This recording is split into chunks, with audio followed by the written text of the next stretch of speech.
Muli po, isa pong magandang araw po sa ating lahat. Ako po si Brother Mike. Ano ba ang rapture o pagdagit?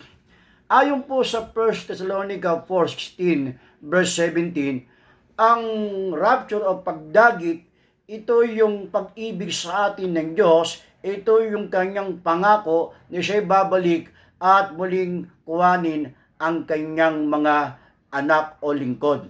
Tayo po ay sa isang pisap mata ay tayo ay kukuhanin ng ating Diyos at tayo ay magtitipon-tipon doon sa alapaap.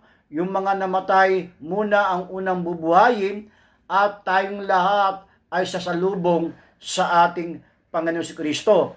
Ang rapture ay isang pagdiligtas ng ating Diyos sa kanyang puot sa darating na 7 taong kapigatian doon sa propesiya sa pahayag 6.